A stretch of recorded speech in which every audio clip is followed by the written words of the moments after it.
conseil que je pourrais vous donner, c'est de chercher à comprendre quelles émotions génère le confinement pour vous. Est-ce que vous ressentez plutôt de la peur? Est-ce que vous ressentez plutôt de la colère? Ou peut-être de l'anxiété? Évidemment, la réponse à cette question, elle va vraiment être personnelle à chacun. Chacun ressent ses propres émotions, et une fois que vous avez identifié l'émotion que vous ressentez, bien, il est très important de communiquer cette émotion. De la partager, de partager votre ressenti, et de ne surtout pas garder les choses pour vous. Alors, il est vrai que c'est parfois difficile lors de cette période de confinement, mais on a la chance de pouvoir communiquer à distance.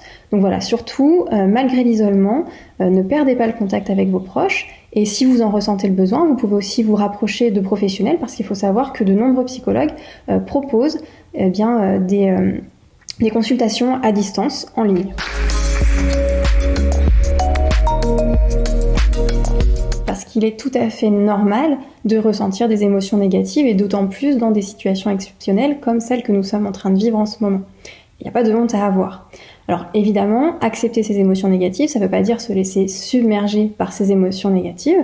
Et une fois que vous les avez identifiées, une fois que vous comprenez pourquoi vous les ressentez, eh bien c'est là que vous allez pouvoir agir dessus. C'est uniquement si vous comprenez et si vous acceptez votre ressenti que vous allez pouvoir l'influencer et travailler dessus. Alors, vous inquiétez pas, travailler sur ces émotions, c'est vraiment à la portée de tout le monde. Et en réalité, vous le faites déjà. On le fait sans s'en rendre compte. C'est ce qu'on appelle la régulation émotionnelle. Et tous, nous régulons nos émotions constamment. Essayez de voir la situation sous un autre angle, un angle plus positif, pour diminuer nos ressentis négatifs. Concrètement, là, dans le cadre du confinement, il est possible que ce qui vous fait peur ou ce qui vous angoisse, c'est tout simplement le fait de devoir bien rester chez vous, et que vous avez peut-être l'impression que sortir de chez vous, vous vider la tête, c'est vraiment quelque chose d'essentiel à votre bien-être. Et c'est tout à fait possible, c'est même complètement évident, mais essayez de trouver quand même du positif à la situation que vous vivez. Première chose très positive évidemment, c'est qu'il ne faut pas oublier que cette mesure de confinement, elle a été prise pour nous protéger tous.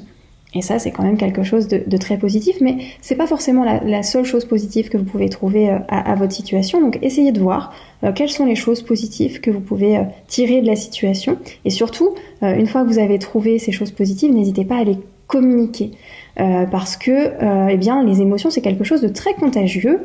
Et donc, communiquer vos émotions positives, ça va se répandre. Et puis, je pense que vous serez d'accord que une vague de positivité serait la bienvenue en ce moment.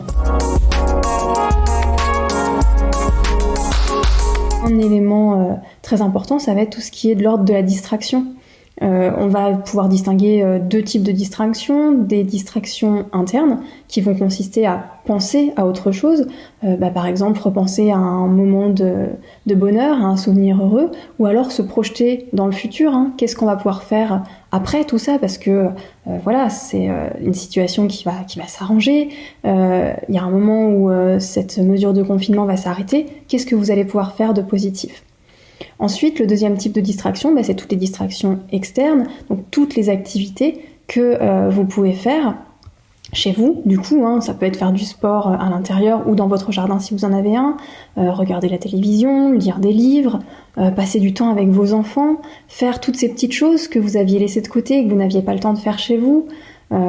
Essayez de trouver des activités qui vont vous permettre de rétablir un petit peu de bonne humeur et de ne pas rentrer dans cette spirale négative. Des exercices de respiration aussi tout simples, par exemple la respiration carrée, qui est un exercice de respiration qui vous permet de vous focaliser sur votre respiration et donc de détacher vos pensées de choses qui pourraient être potentiellement stressantes. Donc c'est un exercice qui se fait en 4 temps, qui est très simple. Ça vous demande simplement pour chaque étape de garder en fait chaque étape pendant 4 secondes. La première étape, c'est tout simplement d'inspirer un maximum d'air. Donc ça, vous le faites sur 4 temps. Une fois que vous avez inspiré tout cet air, vous retenez votre souffle en conservant l'air dans vos poumons, de nouveau sur 4 temps. Puis vous expirez sur 4 temps et vous retenez votre souffle en ayant vos poumons vides de nouveau pendant 4 secondes. Donc ça vous donne un premier cycle que vous allez pouvoir répéter pendant quelques minutes, de sorte à calmer les émotions négatives que vous ressentez. pour réussir à retrouver un petit peu de sérénité. Alors c'est une méthode parmi beaucoup d'autres. Vous pouvez trouver des méthodes assez facilement sur Internet. Il existe des applications spécialisées, il existe même des podcasts pour vous aider.